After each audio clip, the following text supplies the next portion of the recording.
Okay, I made a shaft here that'll be able to fit nice and snug on this bore. We're going to be able to snug the set screw in this pulley down onto this, and be able to indicate runout on this, get this to 0 runout, and then be able to shave out this outside. But before I do that, I have a, how about the glare, but I have a nice sharp shoulder in there. Oh, this will show up any better. And I want a true face for that to be able to run up against. Now we're using our jaws on this lip here as an alignment to get our run out on a face as little as possible. It seems to be working out pretty good. This is literally the largest part that I can swing in this chuck. Anything larger than this, I would have to use a face plate. I'm just clearing the bed on this, but what I got my facing tool in my tool holder. I want to just take a skim cut on this, so that way I have a nice true surface to be able to mate up against that shoulder. Now this is all cast iron, so I do have a paper towel down here. Hopefully a chuck jaw won't grab it. We'll see. Oh, I grabbed it. Oh well. Just gonna have to clean up the lathe afterwards. I just want to get to where I need to take the cut, make sure I'm not going to hit anything because I'm coming close to everything here. Alrighty.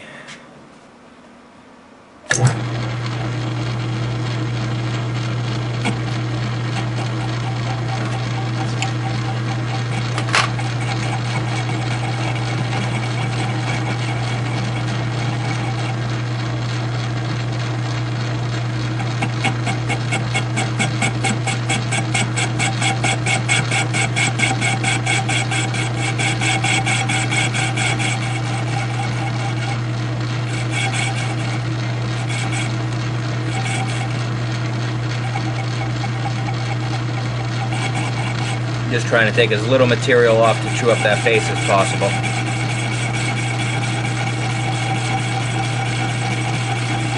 And you see how much that hole's off center and running out.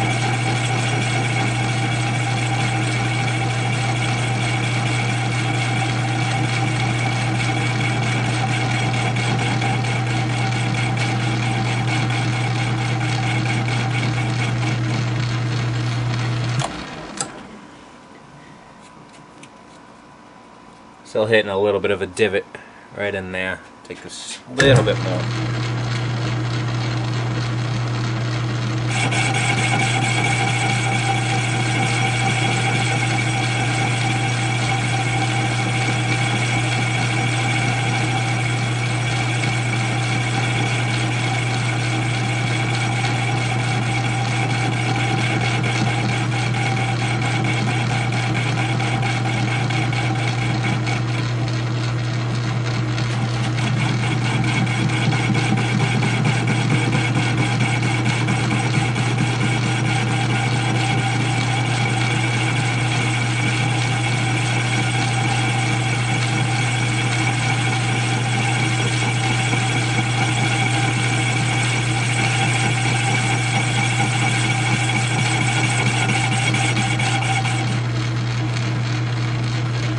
How that looks.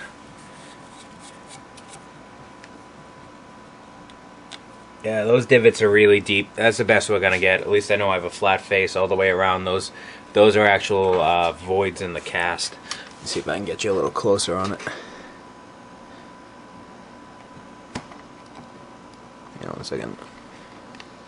Yeah, I got you a little bit closer. You can see right here is my key slot.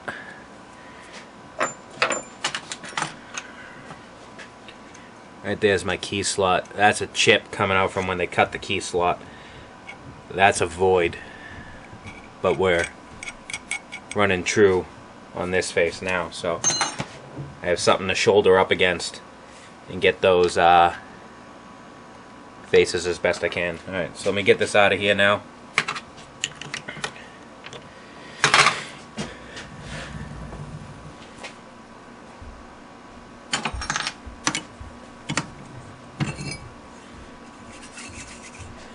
gonna turn these jaws back around the other way again. Clean up all this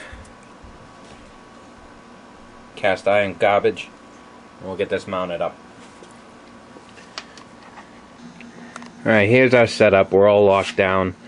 I indicated off of the machined face here and got my chuck to within about a half a thousandth or less, which is more than enough. We're tight against our shoulder on our pulley, and we still have our 6/1000ths of runout that we saw in our bore itself. So at least this way here, I can machine this face and probably just kiss the edge of this, just so I don't see the wobble, and we'll be sure that the outside of this pulley is true with this bore. We swept the bore. The bore was not tilted either way. It was just off by about 5/1000ths. So you can see we're nice and tight, and you can actually see the run out in our pulley.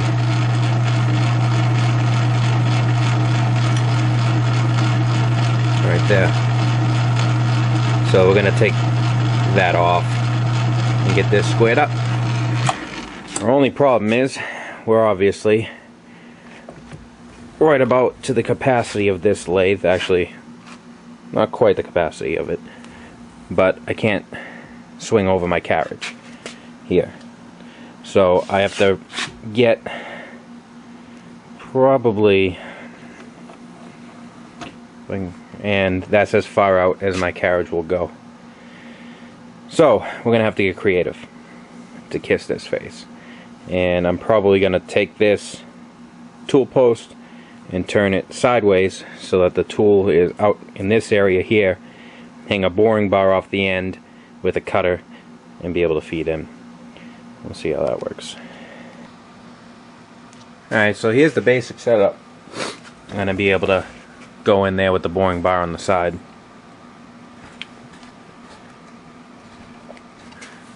So what I have here is a regular ground tool bit, like all my other tool bits. Be able to run right across the top here, and then I have that facing tool bit here. A little bit better. If you see, the point here is less than 60 degrees, so you can get into where the in between your centers, and what I'm going to do with that is going to come in to the shoulder, face it nice and square, and then out.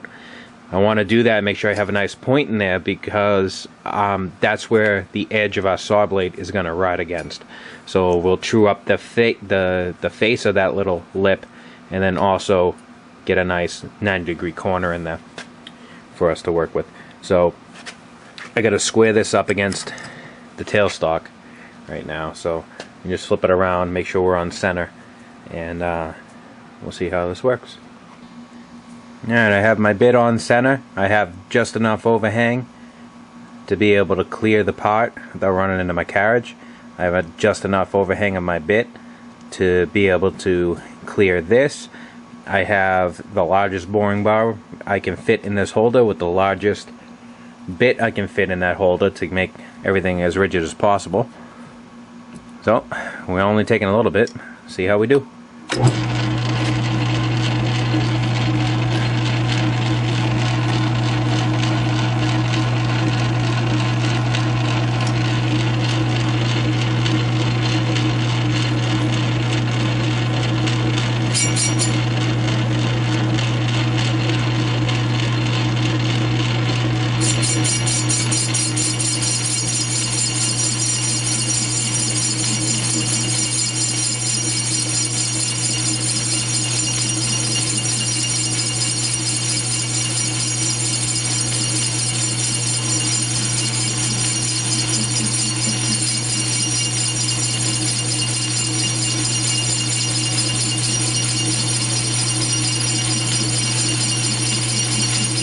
A little bit of chatter because we're rubbing a little bit on that, pushing my compound out just a hair. I can see it, but we're engaging the full diameter.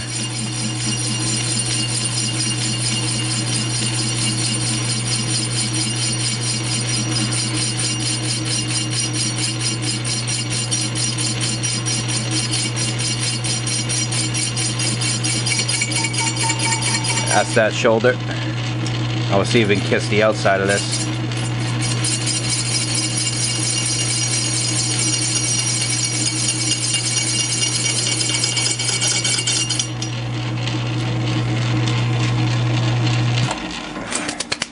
You can see how flaky that cast iron is.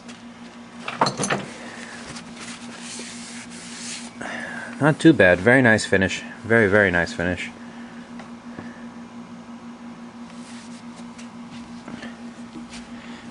Got a little divot right here. That was that click coming around.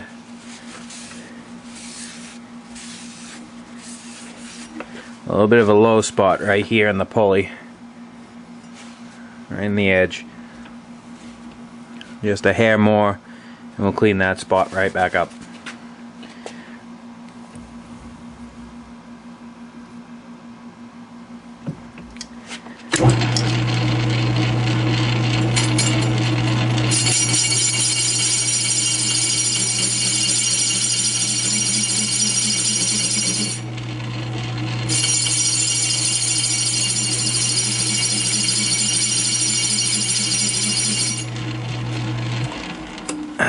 We're rubbing just a hair. I'm going to see if I get a better angle on that.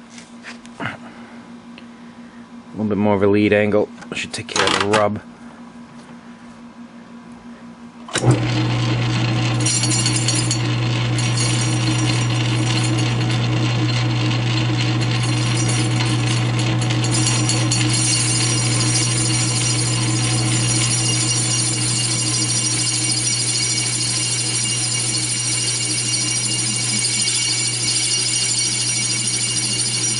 Part of that rubbing is that because it's such a large part, I'm getting a little bit of deflection in everything here. It's not the most rigid of setup. I'm only holding it by the middle.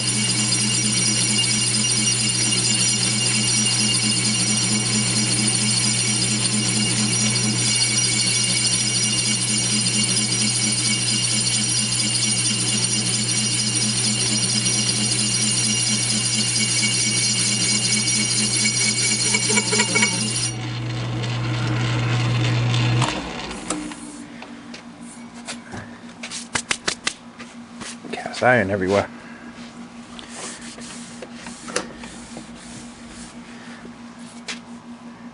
There we go. Cleaned up that diameter all the way. Don't see any hint of that. There's a little hint. A little tiny hint right in that corner. Right there. Let me take one more tiny pass. See if we can just get that little nick off.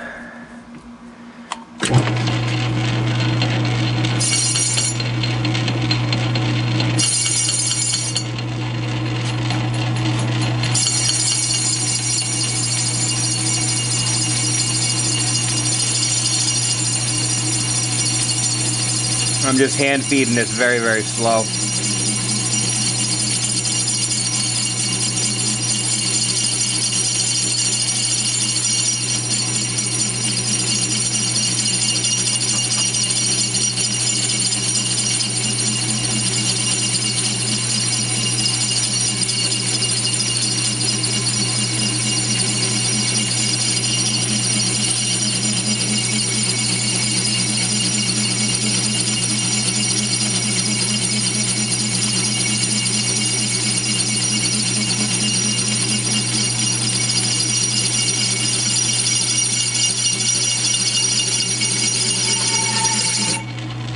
That's the end.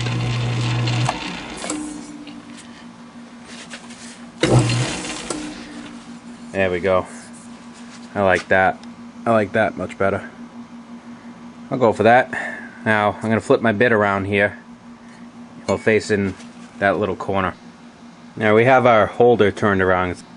Oh, my battery died. We got our tool holder turned around because, as you can see, it has an angle to it. This angle on the tip is less than the angle of the holder, so that way I can get into the corner and face out. It's already set on center. We should be able to hit that little edge. Get that all squared away.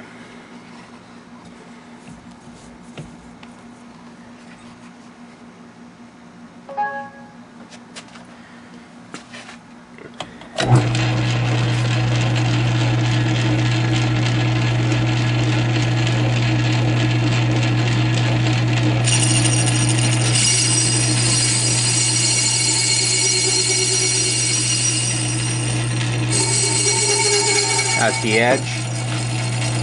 So I'm going to walk down my carriage and feed out.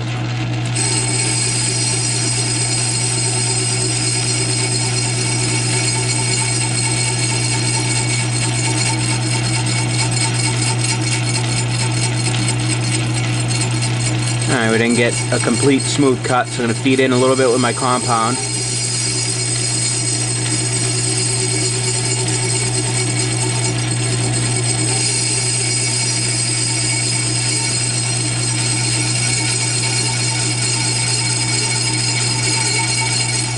There we go. We engage that radius all the way around.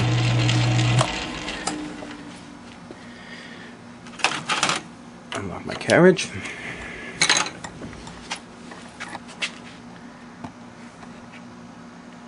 And there's our finished pulley. Let me get a dial indicator up on there and make sure we're good to go. We have a nice sharp corner here for our blade to run. Nice flat spot. And just dress this edge just for visual reference, so you're not seeing it wobble around like crazy.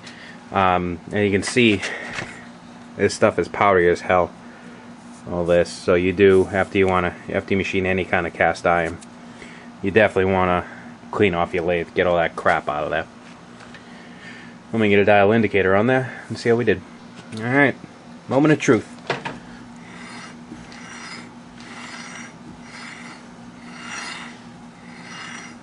Beautiful. Much better. I'm much happier about that.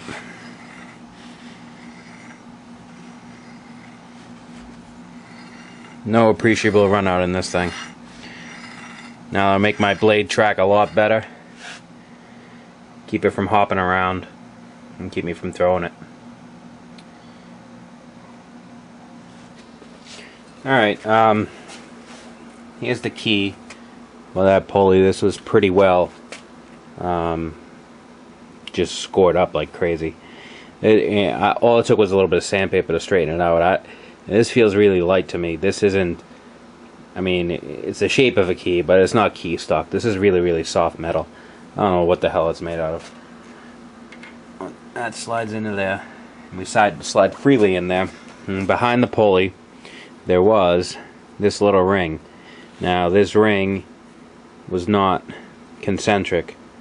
It was about 15-20 thousandths off on the width from side to side, and you can see the bearing surface of it. There's not much there, so I just made my own. And I added a little bit because we faced off the length. I added it. There's a snap ring groove right here, and for the life of me, I can't. I put the snap ring someplace safe, but can't find it, so that'll go in there when I find it. But just for fit up, I think we're hitting the key.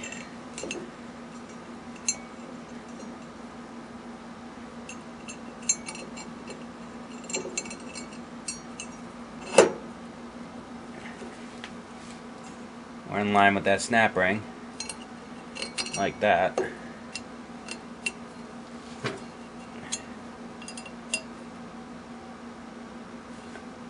Let me grab my indicator and we'll see what we got.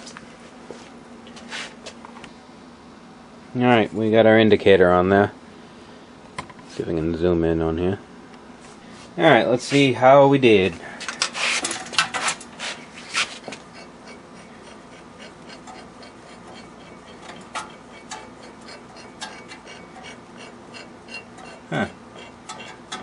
it's still got about 4 thousandths run out. It wasn't really coming from the shaft, so it's going to be coming from someplace else. We'll have to investigate a little further.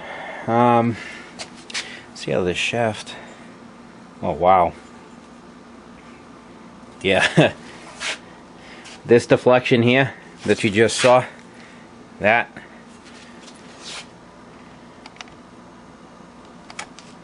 just from me grabbing this. I can grab this and just not even any pressure move that at least 2 thousandths of an inch around. It's more vertical. I can feel the play vertically right here. Now on the other side of this shaft there's a worm gear and a bearing. I'm going to have to take the gearbox apart, or take the cover off the gearbox and see what's up with that.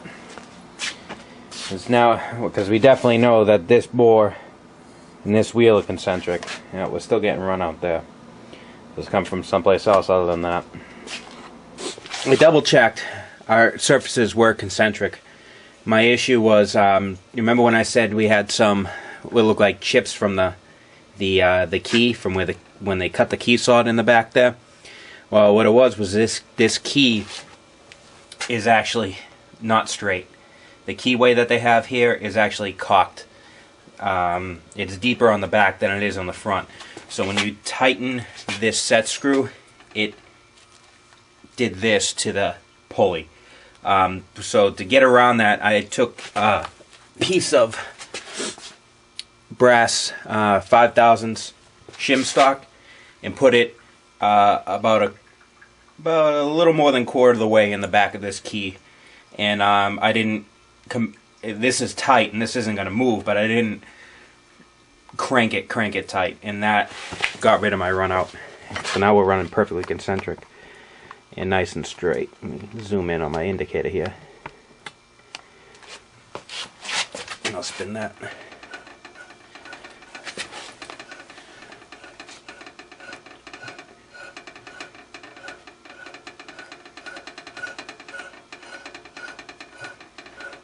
That's all the way around.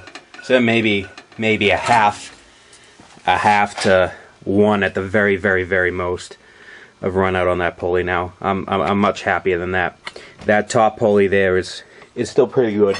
I'm getting about 1.5 to 2. That I can deal with anyway, because this is made to pivot, to guide the blade around the pulleys. This is actually made to be able to tilt in and out. So I'm gonna get run out on that a little bit if it's tilted, and if I'm not exactly in the same spot all the way around. So that I'm not too worried about. So I think what I'm gonna do now is probably work on my sheet metal. Now I do air conditioning and refrigeration for a living, and honestly, sheet metal work, I did that for about a year when I first started in the trade. I hated it. And I really haven't touched a whole lot of it since. So let's see how well we do. If we get any fish hooks or end up with sliced fingers, because I haven't done this in a long, long time. So let me find a good place to work, and we'll get to that.